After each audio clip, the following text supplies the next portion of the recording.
Up. Okay, this is Kebene Hamatzion, everybody, welcome. What I'd like to do in the 45 minutes that we have together is to explore the topic of Zecher LeHurban. Zecher LeHurban means things that we do to maintain a connection with the Bet Mikdash, different actions and mitzvot and halachot that we do to remind ourselves of what once was with the Bet Mikdash. Before we get into the particulars, I'm going to split the class into two parts. Before I get to the part about the laws and the actions, we always have to understand the philosophy behind them first. So the first half that I like to do is to explain to us why Zecher LeHurban is so important.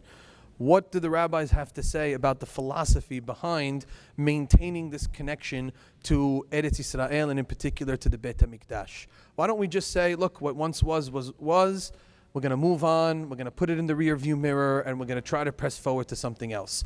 Why are we doing these Zecher LeHurban ideas? I'm going to try to illustrate it through a number of different gemarot, and we're going to look at one personality in particular, a rabbi, an Amorah by the name of Rabbi Yohanan. And we're going to try to travel through Rabbi Yohanan's mindset, some different ideas about him, to see if we can't glean from him an idea of why he felt Zecher LeHurban was so important. And then in our second part, with however much time we have left, we'll talk about some details, some ins and outs of everyday life or cyclical Jewish life that express this idea of Zecher LeHurban. So I want to begin with a very, very interesting Gemara in Masechet Baba Metziav, Daf Pedalid Amud Aleph. I could probably spend an entire class just on this one little section because there's going to be one part of it that's going to really raise an eyebrow for you.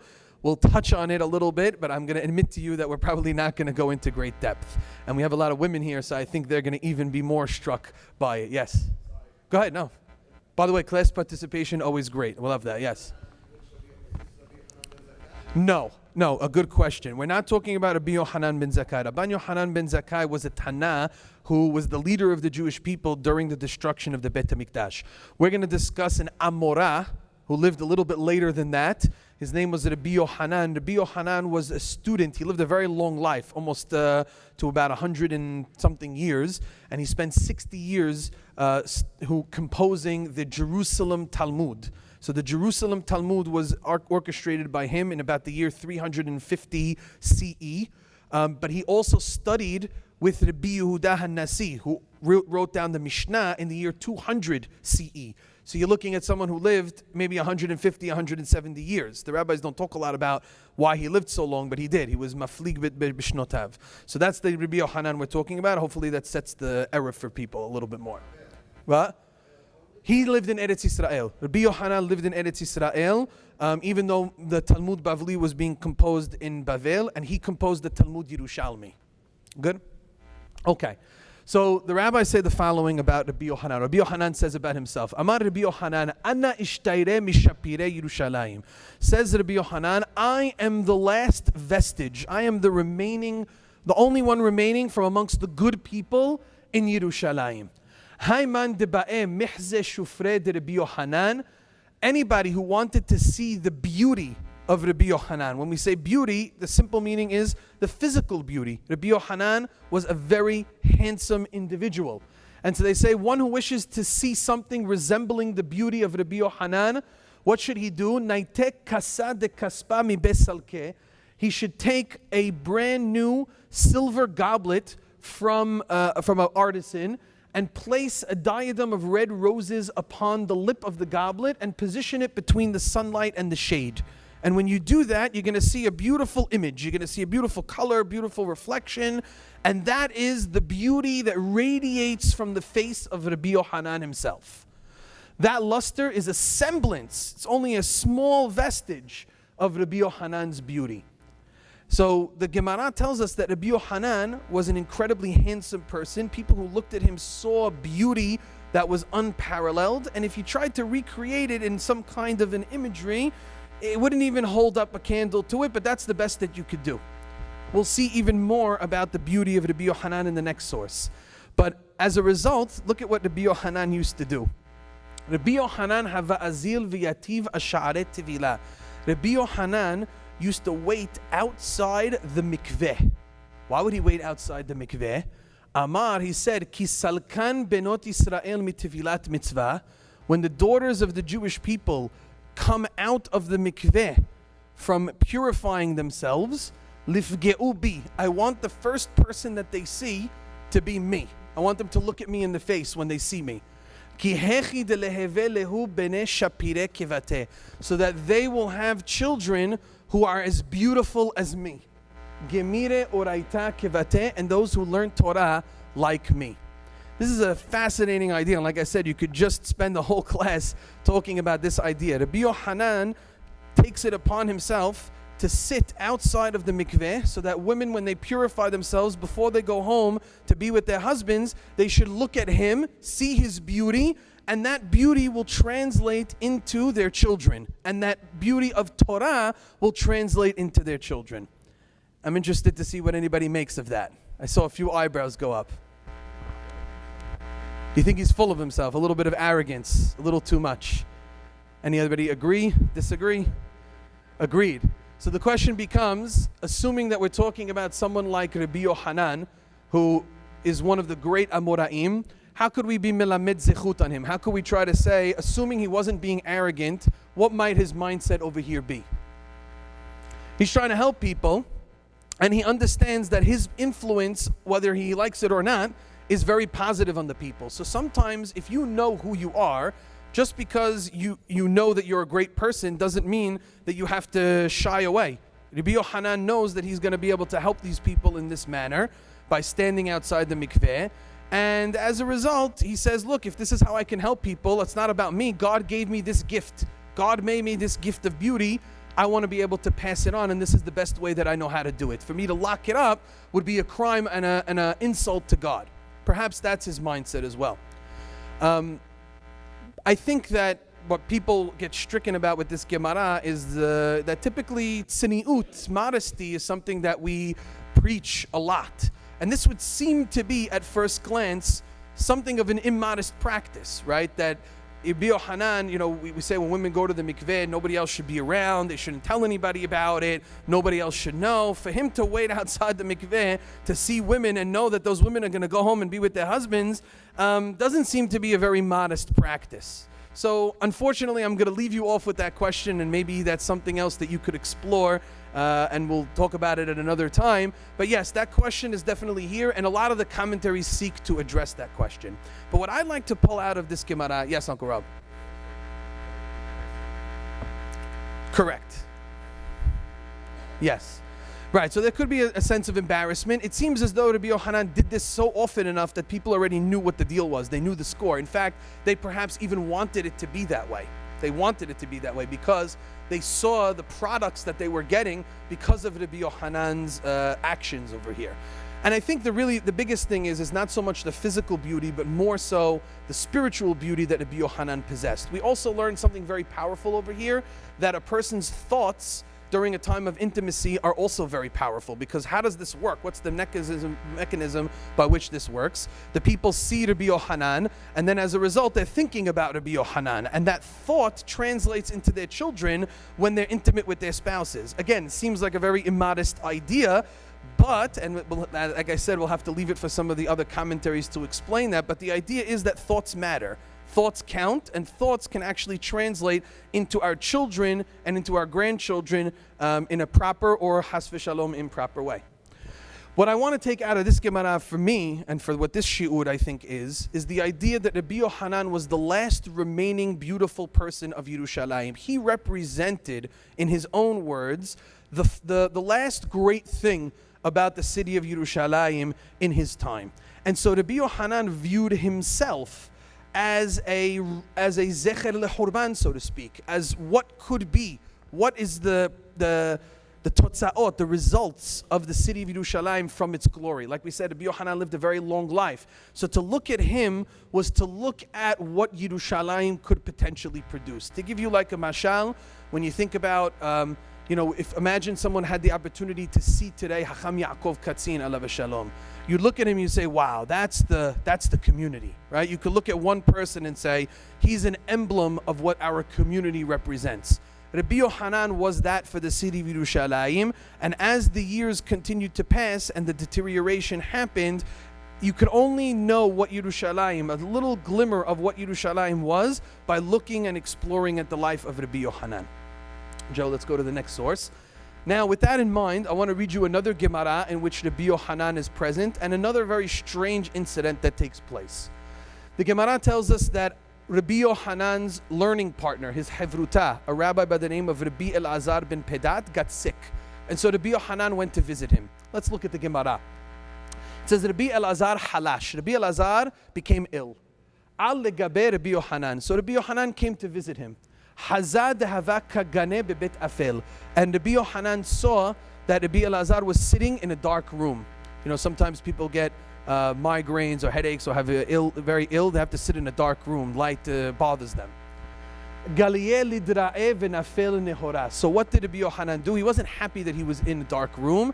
What did he do? He exposed his forearm, and when he exposed his forearm, a great light radiated off of his skin. And when he got this light, he saw that Rabbi Elazar was crying. Amarle, amai kabachet. He said to Rabbi Elazar, why are you crying? If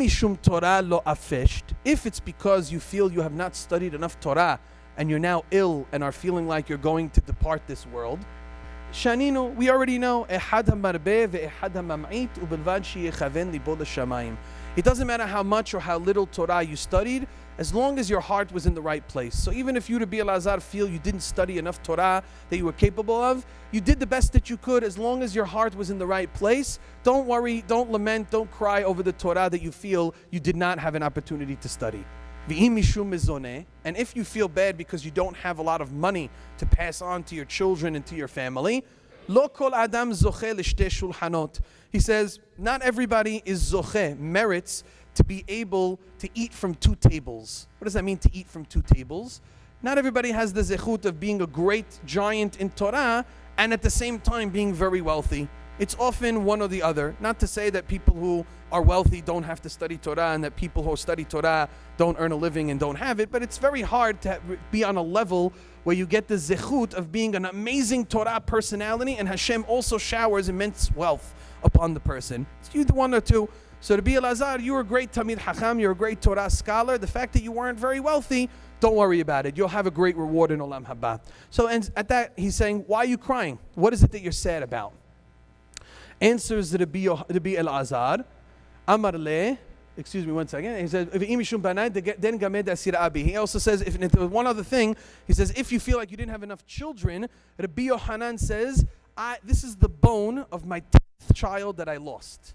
Rabbi Yochanan, 10 of his children passed away.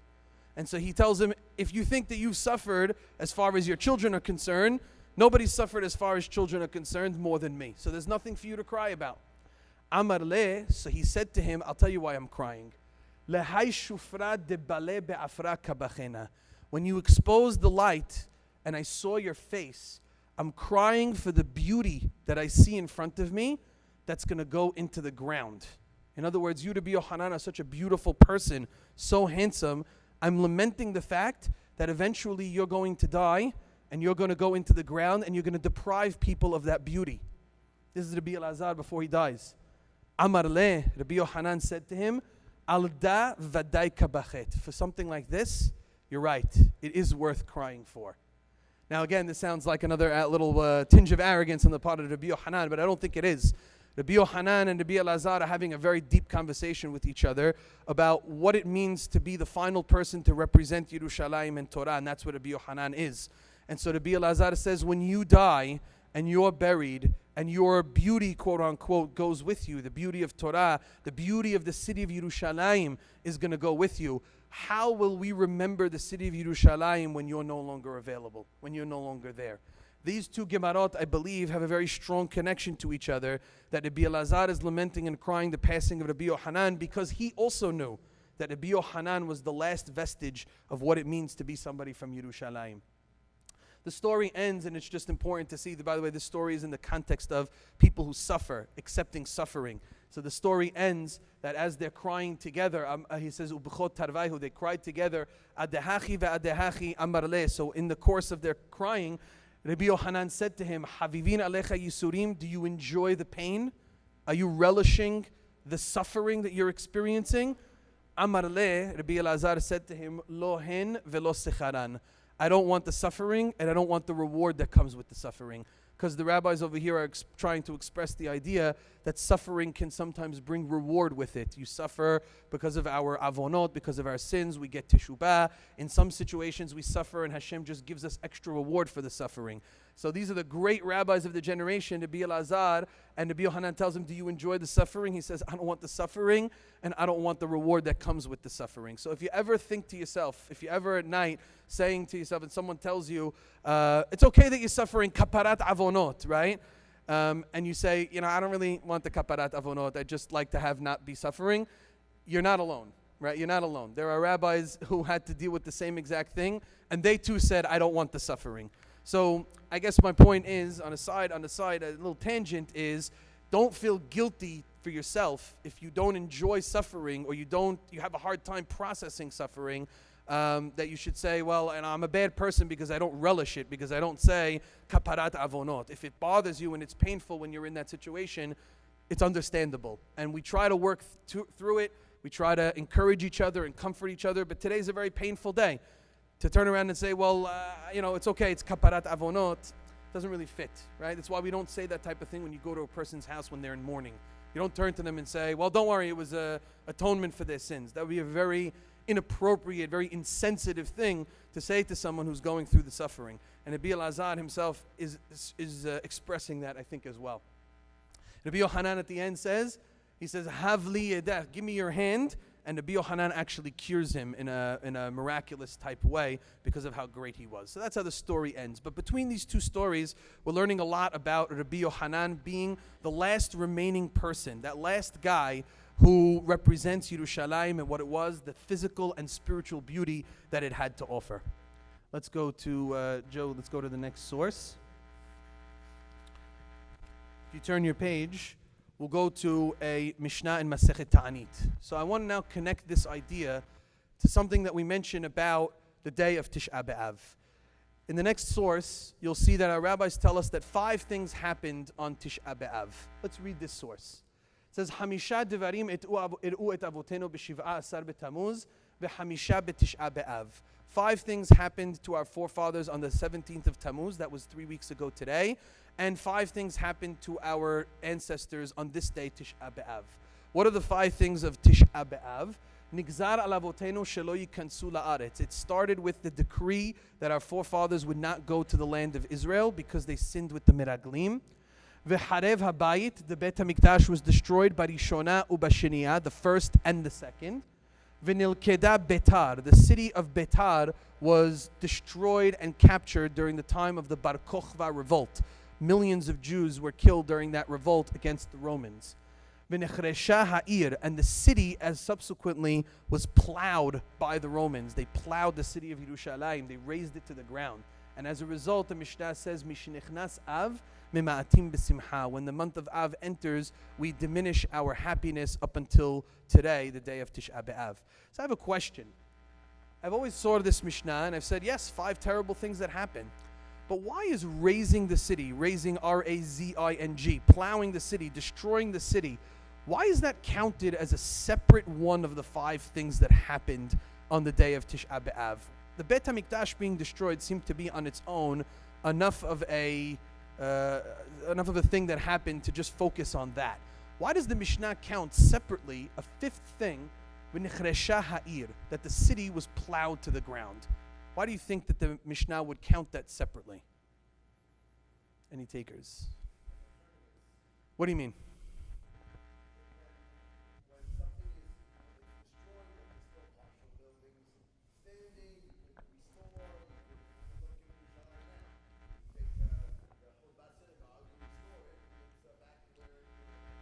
Meaning, as long as there's something still there, what do you have? There's hope. There's a possibility for the future, right? The idea is that as long as you have some kind of a remnant, as long as there's still a root in the ground that's there, you could build off of it. As long as the foundation of the building stays in place, even though the rest of it has been destroyed, someone else can come later on and say, here once stood something. This is why we put up monuments. This is why we put up statues. This is why we put up things to remember significant places, so that when people later come around and see it, they say, oh, look what took place over here. And as David pointed out, you could see a synagogue that was destroyed, and hundreds of years later, people come back and they say, oh, there was a synagogue here. Let's restore it. We have the ability to rebuild it, right? That's why, by the way, the halacha is that when a bet Knesset is destroyed, it still has to be treated with Kedusha. You're not allowed to run around in it and play around in it and do other things in it. It has to retain its holiness, because there's the possibility that someone could come back and rebuild it. The idea here is that as long as we have a Zecher, as long as we have something to keep that vision alive, there is hope for the future. The reason why the rabbis count Nechresha Ha'ir, plowing the city, as its own tragedy that took place on the day of Tish'a BeAb, is because the Romans, in their wickedness, said we don't want any remnants of what took place over here. We want it to be completely uprooted and forgotten in its totality. And as a result, Turnus Rufus, he came and he plowed the city with the hopes that the Zecher, the reminder of the city, would not live on. And that's why it's so important when we read this morning and in many things, and we say, Im eshkachech Yerushalayim tishkach yemini, if I'll forget Yerushalayim. Literally, there's a possibility to forget it, because there was nothing there physically to remind us. The only thing that was left to remind us was our own memories, was our own discussions of Yerushalayim. The Romans were so evil as to not leave us anything that we could potentially rebuild from. And as a result, the only thing that we could rebuild from was our own power of tefillah, our own powers of reminding, and many of the laws that our rabbis, in their wisdom, instituted to keep that reminder going, to keep that legacy, that connection going to the city of Yerushalayim, because there wasn't anything physical for us to connect to anymore. Questions, comments, thoughts? Yes. Victor. That's a good question. How did the Kotel survive, right? It's important to understand, by the way, the Kotel is actually not part of the Beit HaMikdash itself. People make that mistake. It's not on the Temple Mount at all. It's an outer wall of the Beit HaMikdash. And how it survived is a matter of legend. I think we'll leave it to the historians to kind of illustrate it. So we have a little bit of that being there. But as far as what was left many, many years ago, there was really very little. So you're right in the sense, by the way, that the Kotel does also serve as something of a Zecher LeHurban. That's why the halakha, as we'll see it later on, is that when a person visits the Kotel HaMa'aravi and he hasn't been there in 30 days, what must he do? He must tear his garments. He or she must tear their garments at the site of the place where the Beit HaMikdash once stood. If you haven't been there within 30 days, you actually have to rip your garments. And you'll see people doing this quite often. My family's been there before. They don't like that I do it. They get very upset at me. But we always put up a little extra shirt or something like that, and we tear it, and we get made fun of, and then we move on. No, I'm just kidding. So Victor, that's also the point. So I'm glad you brought up the Kotel. Any other questions or thoughts before we move to the next source? Okay. I want to show you a little bit from the book of Ezra. The book of Ezra is a very important book, because the book of Ezra talks about how the Jewish people came back to the land of Eretz Yisrael after the destruction of the first Beit HaMikdash to rebuild the second Beit HaMikdash. And I want to show you this scene that happens over here in just a few Pisukim, and you'll see this idea again of maintaining a connection come through. The Pasuk says that they're re-inaugurating the second Beit HaMikdash. And you might imagine that bringing the second Beit HaMikdash to life is a very powerful, very happy, very joyous occasion. Am I right? The people started calling out with Hallel, with praise and song. Go, God is great. Because His eternal kindness is on the Jewish people. And the people were blowing the trumpets, and they were dancing, and they were singing, and there was a lot of festivity going on at the rebuilding of the second Beit HaMikdash. And then all of a sudden, a different voice gets heard. Amidst the voice of celebration, of song, of trumpets, another voice cries out, and it's a very different type of voice. Verabim ha'kohanim v'halviim, many of the priests and Levites, verasheh ha'avot ha'zekenim, and those who are the ancestors, the elders, asher ra'u et habayit harishon, who saw the first Bet HaMikdash when it was around, beyosdo, when it was there in its foundation. Ze habayit be'enehem, when they saw the second temple, bochim bekol gadol, they were crying with a loud voice. Why were they crying? Why were the elders crying? But here's the second Bet HaMikdash. It's not the same. It's not the same. What? So you could say they're crying from joy, but it seems that the text is telling us that bochim bekol gadol v'rabim betru'a b'simcha leharim kol.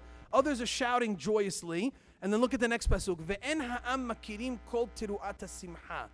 The people cannot recognize the joyous cries lekol bechi ha'am. In other words, what's happening here, Uncle Dave? There, the cries of sadness are muddling the cries of joy, and it's almost as if people don't know how to feel. On the one hand, you have a large group of people who are so happy. That's the young people who are getting to see the second Bet HaMikdash, and the older people who saw the first Bet HaMikdash are crying, because they know what they had lost. They know the suffering that they had gone. Maybe there's a tinge of happiness in there at the repairing of what happened, but there's also a feeling of, it's not the same. The spiritual sense of the people is not the same. The way the building was not the same. The miracles that were there the first time around were not there the second time around. And so the Kohanim and Leviim, the remaining people who had witnessed the first Bet HaMikdash when they were children and had come back to build the second, they knew it's not the same. And they continue to cry because even with the building of the second Bet HaMikdash, they don't want the people to forget what used to be in the first Bet HaMikdash.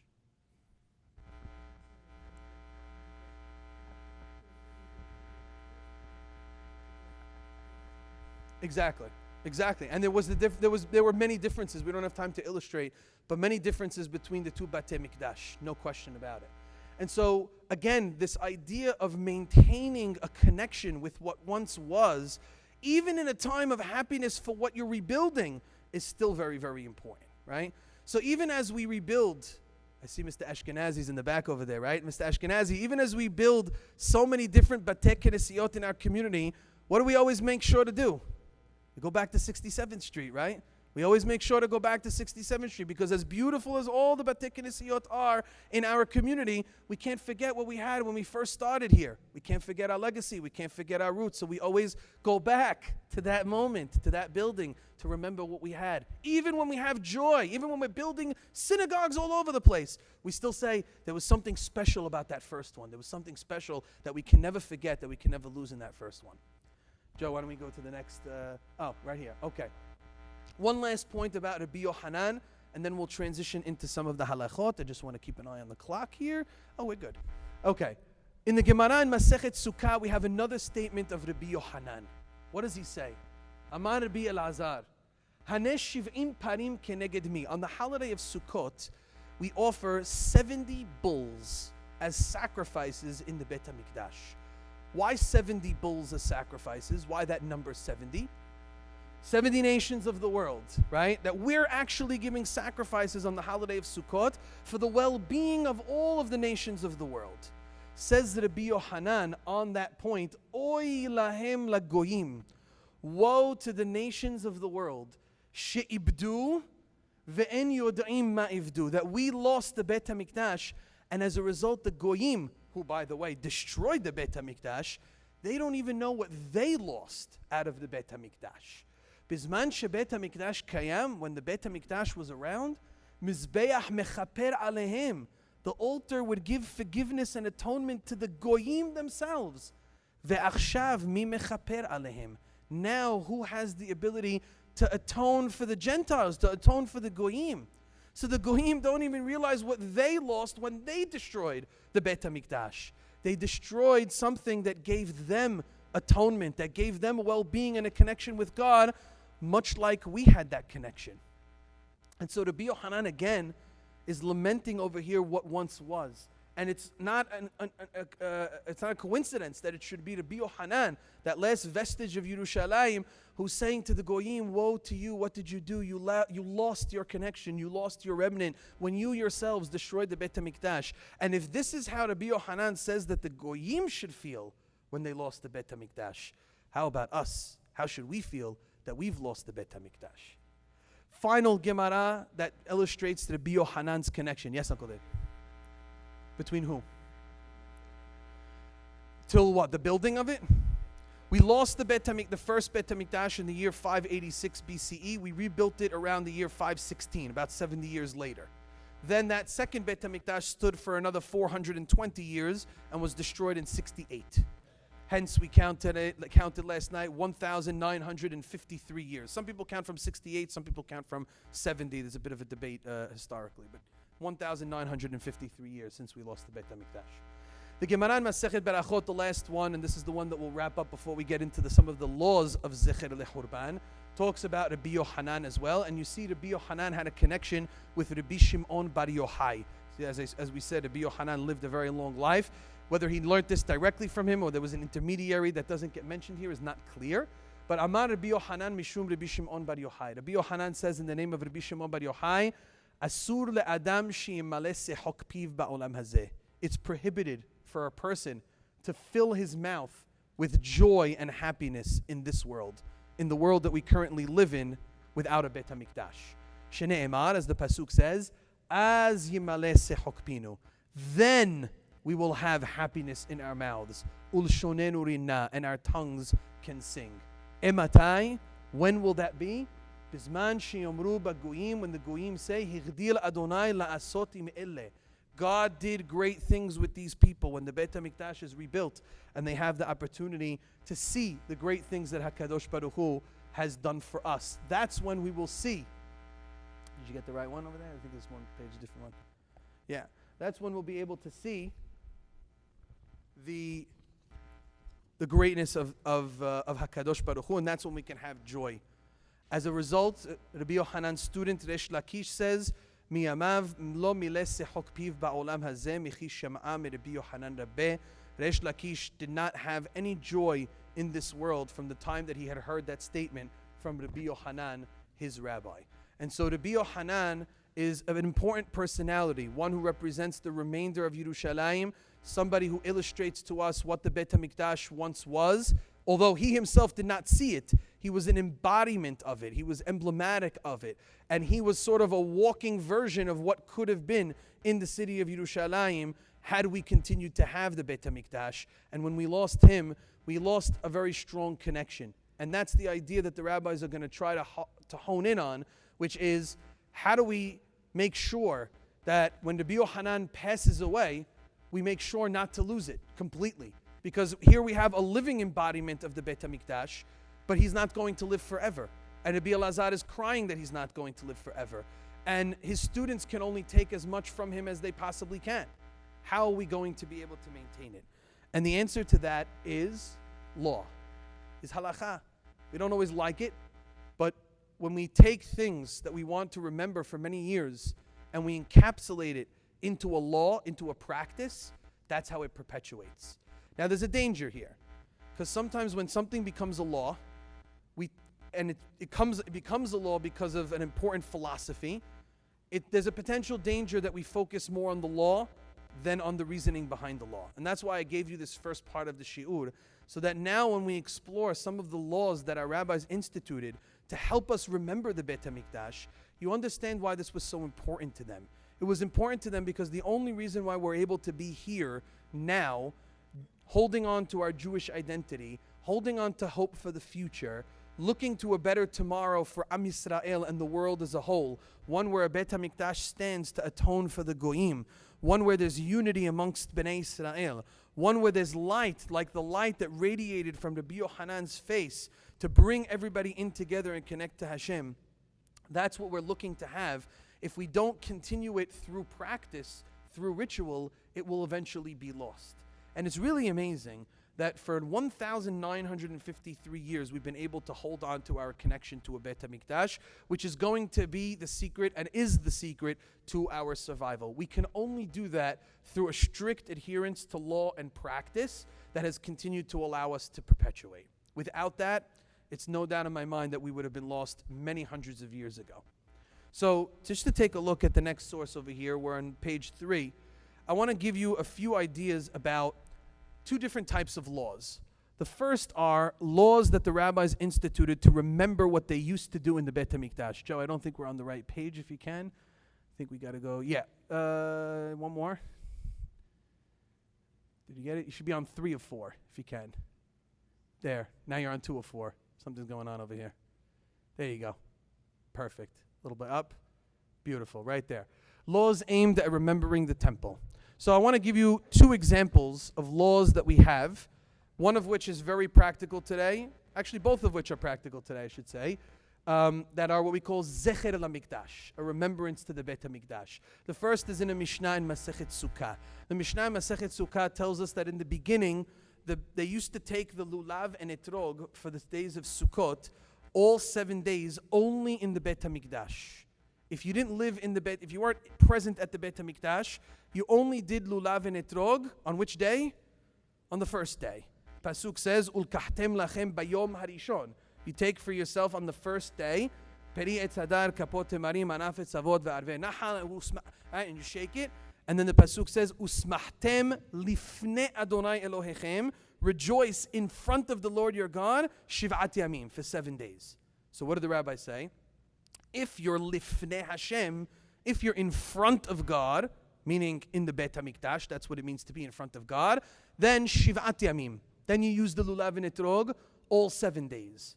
If you're not in the Beit HaMikdash, you only take it on the first day. Ulkahtem bayom harishon. If that's not a reason enough to want the Beit HaMikdash back, I don't know what is, right? Only have to do lulav and etrog first day. Bad attempt at humor. Okay. I got my mom to laugh, but she's going to laugh no matter what. What happened after the Beit HaMikdash was destroyed? It tells us when the Beit HaMikdash, Misheharav Beit HaMikdash, when the Beit HaMikdash was destroyed, here we have Rabban Yohanan ben Zakkai, David. Rabban Yohanan ben Zakkai instituted, Sheyehel lulav nital b'medina shiv'a zecher lamikdash. That we should all do the mitzvah of lulav and etrog all 7 days of the holiday of Sukkot. Why? As a remembrance to what they used to do in the Beit HaMikdash. In other words, Rabban Yohanan ben Zakkai said, now we don't have a Beit HaMikdash. If we keep the law as is, everybody will only be doing the lulav and etrog on 1 day. When we rebuild the Beit HaMikdash, how will anybody know that we should go back, reinstitute doing the Beit HaMikdash for 7 days? Maybe that idea will become forgotten. We will get so used to using lulav and etrog only 1 day, no one will use it all 7, that we'll forget that idea. So instead, Rabban Yohanan ben Zakkai said, let's all do it for 7 days. This way, when the Beit HaMikdash is rebuilt, doing lulav and etrog for 7 days won't be a weird thing to us, and we'll remember to put it back into the Beit HaMikdash. So here's an example of a halacha that Rabban Yohanan ben Zakkai instituted for everybody in order to keep the procedures of the Beit HaMikdash going for the time that we will rebuild it. And that's why every Sukkot, when you shake the lulav and etrog all 7 days, maybe we don't always think about it, but actually what we're doing is a prayer of sorts for going back to what there will be at the time of the Beit HaMikdash. Yes, Judy?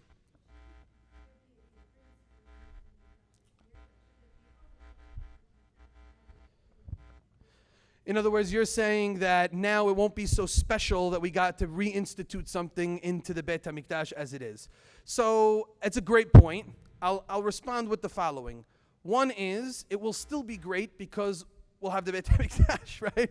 I mean, we'll be able to do it, and we'll be able to do it according to the Torah, right? Even today, when we do it for all 7 days, we know that we're only doing it because the rabbis are telling us to do it. It doesn't have that teeth that it should have by doing it because the Torah is telling us to do it. So by elevating it back to the idea of deoraita, that will be very special to us.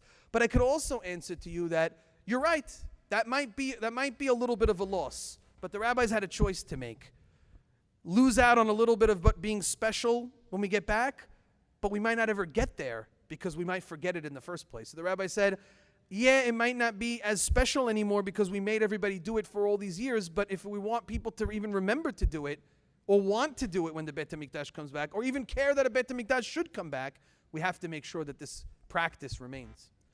One other example of a law. Yeah, you had a question?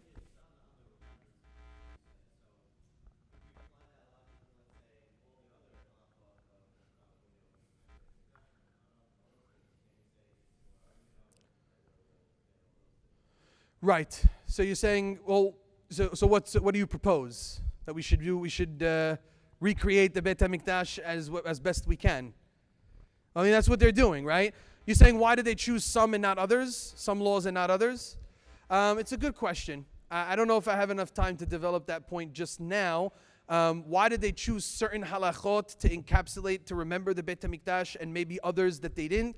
I think the rabbis tried to do as much as they could that were in the hands of the people, right? This is a halakha that's in the hands of the people to try to keep the legacy going. Other things just don't have the ability to do it. But on that note, let's say reciting every day korbanot, though that part of the tefillah that nobody says, right? That we go from page 11 to page 37, which nobody even understands what's between page 11 and 37, unless your name's David Catton, right? Then so maybe that's something that we have to think more about, right? The rabbis told us that studying about the Beit HaMikdash, learning its layout, will produce a desire for it and will also help us to, in a way, do it as much as we can. Because in the end of the day, think about it like this, right? We know that ritual is meant to produce thought. Well, if we can get the thought without the ritual, it doesn't mean that the ritual is not important. We want to bring back that ritual, but that's why the rabbis say studying the korbanot, learning the korbanot, it's as if you did the korban, because you can gain the same ideology from it by learning about it. How much time do we have? Just want to be mindful. About 5 more minutes. Okay. I'll briefly talk about the next one. The next one is the mitzvah of Sefirat HaOmer. While there's a bit of a debate about whether Sefirat HaOmer remains today a mitzvah deoraita or derabbanan, most poskim, including Shulchan Aruch, are of the opinion that it's derabbanan today, because the Korban HaOmer was connected to 2 sacrifices that were brought in the Beit HaMikdash. And you counted from the Korban HaOmer, the barley offering, 49 days until you brought the Shteh HaLechem, the bread offering, on the holiday of Shavuot. So most opinions maintain that since those korbanot are not there, technically there's nothing left to count. What is it that you're counting?